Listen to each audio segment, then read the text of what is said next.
Vivo Y39 review.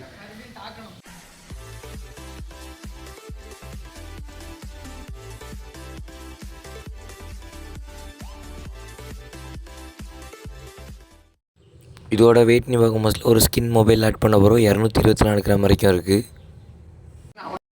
இப்போ இது கூட ஒரு மொபைல் கேஸ் போட்டு பார்த்தா 253 கிராம் வரைக்குமே இருக்குது. நான் டெஸ்ட் பண்ணியிருக்க வேரியன்ட் பார்த்தீங்கன்னா 8GB RAM 128GB இன்டர்னல். இது இப்போ ஆன்லைனில் கரெக்டாக 17,000 ரூபாய்க்கு இருக்குது. டிசைன் அண்ட் பில்டு கண்டிப்பாக பார்க்க மோஸ்ட்லி ஸ்லிம் அண்ட் மாடல் லுக்கில் இருக்குது. பாடிக்கு பிளாஸ்டிக் ஃப்ரேம் கொடுத்துருக்காங்க. டிஸ்பிளேக்கு இங்கே 120Hz வரைக்கும் சப்போர்ட் கொடுத்துருக்காங்க. ஸ்மார்ட் சுவிட்ச் ஆப்ஷன் இருக்குது. பிரைட்னஸ்க்கு இங்கே 1000 nits வரைக்கும் கொடுத்துருக்காங்க. அவுட்டோர் விசிபிலிட்டியுமே நல்லாயிருக்கு. Direct சன்லைட்லேயும் manage. ப்ரொடெக்ஷனுக்கு இங்கே ஸ்காட் தான் வரும். ஐபி ரேட்டிங்குமே IP64 தான் வரும். டிவைஸ் இப்போ FunTouch OS 15 பேஸ்டான Android 15 இருக்குது. இன்னும் எந்த அப்டேட்டும் வரல. OSக்கான அப்டேட் என்ன வரல.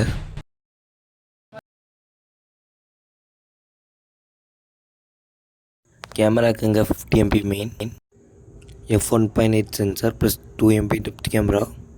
ஃப்ரண்ட்டில் 8MP சென்சார் ஓடி இருக்குது. இமேஜஸ்லாம் நல்லா லைட்டிங் கண்டிஷனில் வச்சுருக்க மோஸ்ட்லி நார்மலாக இருக்குது. டீட்டெயில்ஸ் அங்கங்கே மிஸ் ஆகுது. மற்றபடி போர்ட்ரேட் ஃபோட்டோகிராஃப்மே சுத்தமாக ஒர்க் ஆகலை. போர்ட்ரேட் வச்சுட்டு ஃபோட்டோ எடுத்தால் நார்மல் ஃபோட்டோ மாதிரி தான் இருக்குது.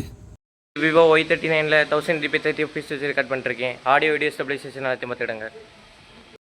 இது ரியர் கேமராவில் 1080p 60fps ரெக்கார்ட் பண்ணிருக்கேன். ஆடியோ வீடியோ ஸ்டெபிலைசேஷன்லாம் பார்த்துக்கிடுங்க. 4K 30 4K 60லாம் கிடையாது. 1080p 60 தான் மேக்ஸு.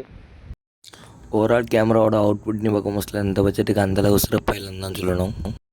இப்போ இதோட பெர்ஃபார்மன்ஸ் பற்றி பார்த்துடலாம். இதோட சிப்டி பார்க்க மோஸ்ட்லி ஸ்னாப்ட்ராகனோட 4 Gen 2.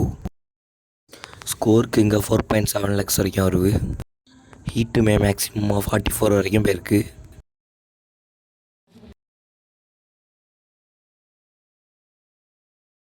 இந்த ப்ராசஸர் வச்சு FF Max BGM இந்த மாதிரி கேம்ஸ்லாம் விளாண்டுக்கலாம். 60fps கேமிங் பண்ணிக்கலாம். BGMல 60fps ஸ்டேபிளாக இருக்கும்னு சொல்ல முடியாது. ஆனால் FF Maxல உங்களுக்கு ஸ்டேபிளாக இருக்கும். இதில் 1 ஹவருக்கான கேமிங்கில் கிட்டத்தட்ட 12% பேட்டரி டாப் இருக்குது. பேட்டரி ஆப்டிமைசேஷனுமே ஓரளவு நல்லா பண்ணியிருக்காங்கன்னு சொல்லணும். கிடைக்கிற 60fps உங்களுக்கு ஓரளவு ஸ்டேபிளாக இருக்குது. 56 to 60fps வரைக்கும் சுவிட்சாகவே கிடைக்கிது. ஆனால் டிவைஸ் நல்லா ஹீட் ஆகும் மோஸ்ட்டில். இது அவுட்டோரில் டேரக்ட் சன்லைட்டை வச்சு புஷ் பண்ண மோஸ்ட்டில் டெம்பரேச்சருமே ஒரு 47 கிராஸ் ஆகணும்னா லேக் ஸ்டார்ட் ஆகும். இது மட்டும் கொஞ்சம் நோட்டிசபிள். பேட்ரிக்கு இங்கே 6500 mAh வரைக்கும் இருக்குது. ஃபாஸ்ட் சார்ஜிங் சப்போர்ட்டுமே 45 வாட் வரைக்கும் இருக்குது. சார்ஜருமே உங்களுக்கு பாக்ஸ்லேயே வந்துடும்.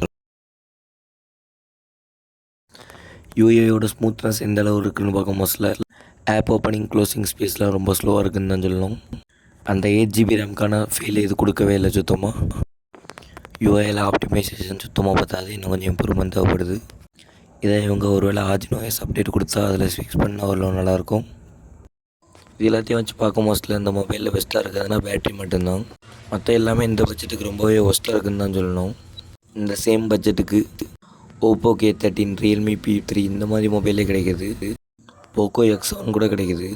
இல்லை நீங்கள் விவோலேருந்து பார்க்குறீங்கன்னா கூட விவோவில் இருக்க T சீரியஸ்லாம் இருக்குது. அதனால் ஆஃப்லைனில் என்னமோ விவோவோட Y சீரியஸ் மொபைல் வாங்குறதை ஸ்டாப் பண்ணுங்கள். அண்டர் 20K பட்ஜெட்டில் நல்ல மொபைல் வாங்கணும்னு வெயிட் பண்ணிகிட்ருக்கீங்கன்னா இந்த மாதிரி Vivo Y series, Oppo offline series இந்த மாதிரி மொபைல்லாம் வெயிட் பண்ணிக்கிட்டு எந்த மாதிரி மொபைல் எந்த மாதிரி யூஸ்க்கு வாங்கினா பெஸ்ட்டாக இருக்கும்னு சொல்லிட்டு நான் ஆல்ரெடி ஒரு வீடியோ அப்லோட் பண்ணியிருக்கேன். லிங்க் கீழே டிஸ்கிரிப்ஷனில் இருக்குது, செக் பண்ணி பாருங்கள்.